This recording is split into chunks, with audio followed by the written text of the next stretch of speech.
saya mengatakan bahwasanya mayoritas umat Islam bangsa Indonesia ini menggunakan mazhab Syafi'i.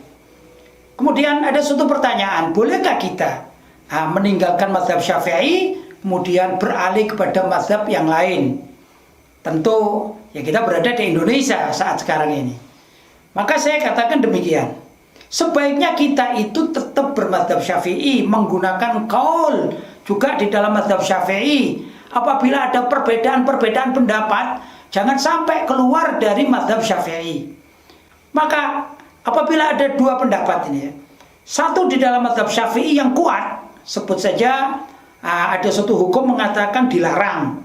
Kemudian ada pendapat lain dalam mazhab Syafi'i yang agak lemah, mengatakan boleh. Yang tadi dilarang sekarang boleh.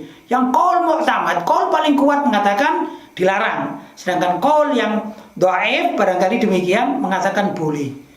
Nah, tatkala dalam satu kondisi darurat ya, maka sebaiknya kita jangan pindah ke mazhab lain seperti mazhab Hanafi, mazhab Maliki, mazhab Hambali. Walaupun di sana ada qaul atau pendapat yang kuat yang selaras dengan pendapat yang lemah dari mazhab Syafi'i tersebut, maka hendaklah kita tidak pindah mazhab, mengatakan pindah mazhab, tapi menggunakan mazhab yang dhaif atau yang lemah dalam mazhabnya sendiri, yaitu mazhab Syafi'i.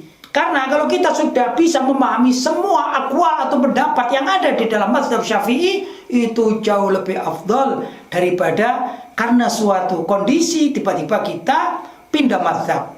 Nah, yang kita boleh pindah mazhab itu apabila memang dicari dalam mazhab Syafi'i, mulai dari yang mu'tamad, yang kuat, sampai yang lemah, tidak ditemukan sama sekali dalam pembahasan itu, maka bolehlah kita menggunakan atau pindah pada mazhab yang lain.